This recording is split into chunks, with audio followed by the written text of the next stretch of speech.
Mына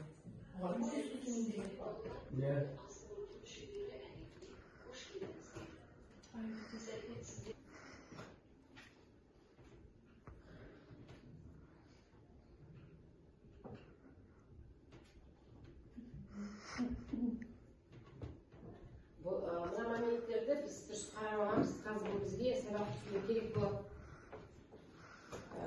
Аспорттың мүшелерінің қызметтерінің жүзеге асыру жайында көрсетілген, қай мүшеден кейін қай мүше орналасқан және қандай процестер жүргізіліп жүреді. Бұл мені бейнероликтен сіздер жолданасыздар. Бұл әдетте жеке-жеке қалашықтар бар. Осы сабақта әрбір қалашықтарда болып жатқан жаңалықтарды жариялаймыз. Қалашықтар деген, мысалға, ауыз қуысы бір қала, асқазан бір қала, қолта бар бір қала, ащы көзі бір жеке бір қала, тоқшет жеке бір қала, сөйтіп біздің ағзамыздағы ас істейді қорытылады, е?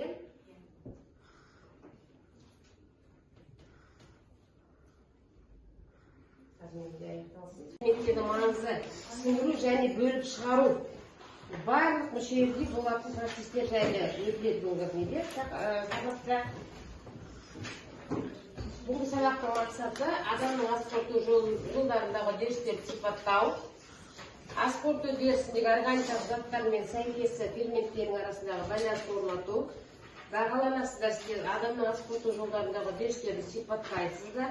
Ас қорыту үдерістеріндегі органикалық заттар мен сәйкес ферменттердің арасындағы байланысты орнатасыздар. Қазір әрбір топқа, біз 3 топқа бөлінеміз, қазір әрбір топқа өздеріне жаңағы тапсырма беріледі. Қорыту жүйесі дегеніміз ағзаның қоректік заттарды сіңіруі. Адамда ас қорыту жүйесі екі жолмен жүреді. Біреуі физикалық, екіншісі механикалық.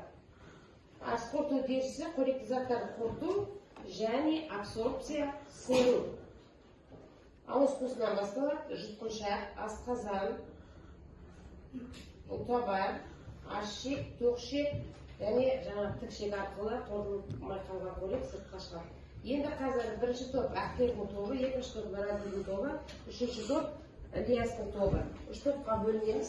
Ақкердің тобы жан сезімнің қасына жинаған болыңыздар, сөздегі орындықтарыңызды қойып. Диаграммада адамның ас қорыту жүйесі мүшелері көрсетілген. Екінші топтікі. Соған үйтіақты шыққа зорлайсыздар.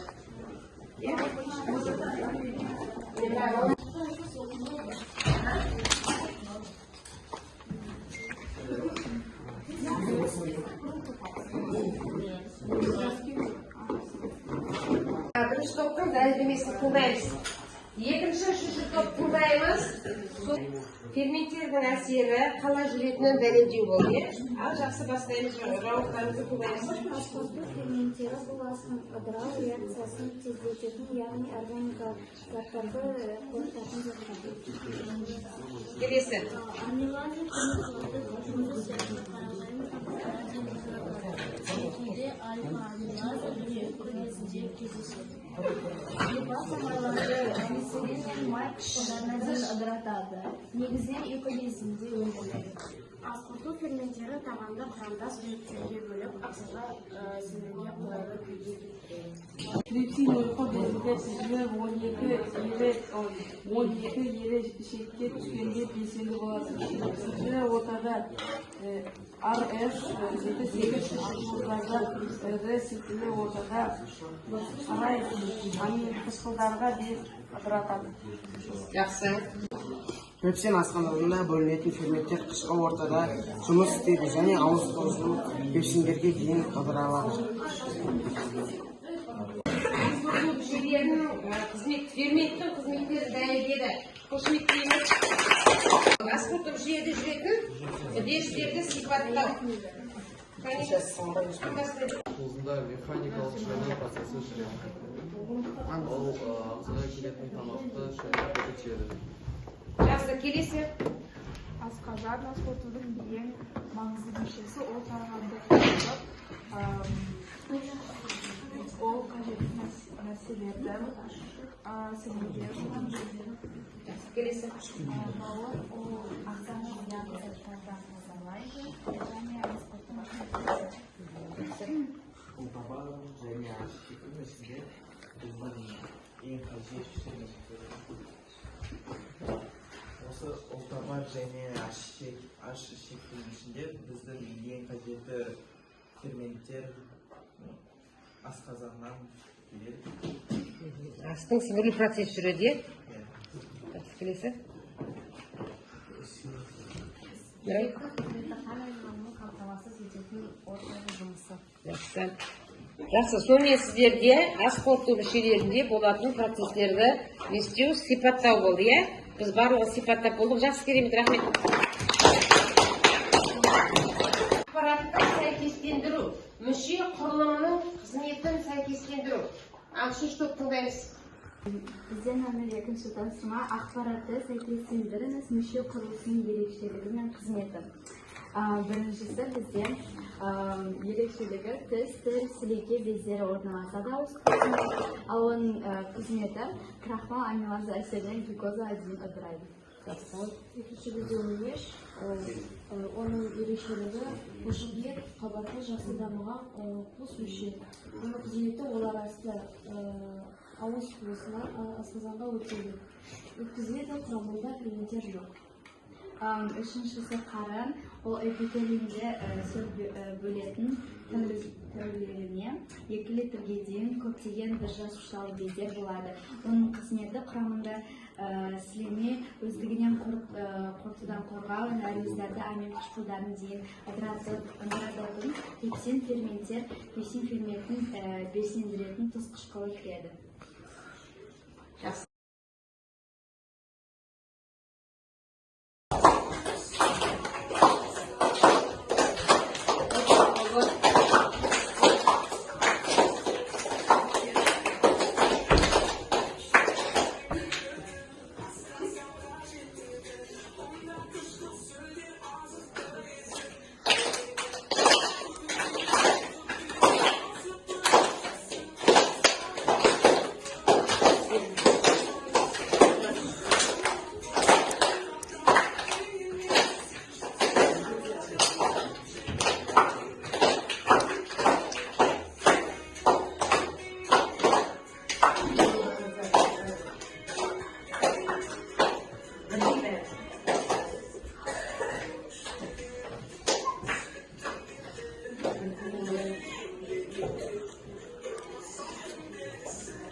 Бекіту тапсырмасында адамның ас қорыту мүшелері қызметтерінің тұсына суреттерді қойыңыздар дейді. Мына суреттегі номерлерді қоямыз мына қызметтердің тұсына. Жақсы ма? Келіңіздерде карандашпен номерді жазыңыздар. Бірінші сұрақ.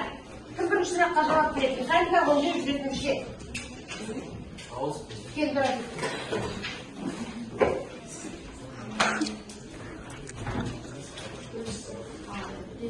Иә. Қандай цифр? Механика өңдеу жүретін мүше. Бірінші, мұнда жазасыз. Жақсы. Келесі. Нәруыздарды қорытатын мүше.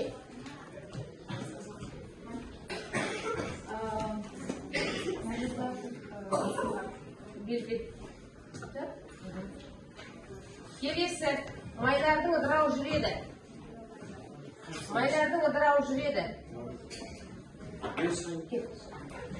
Майлардың ыдырауы жүреді.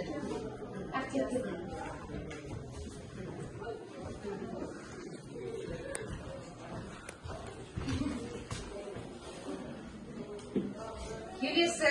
Қоректік заттар қанға өтеді. Кім келеді? Жақсы.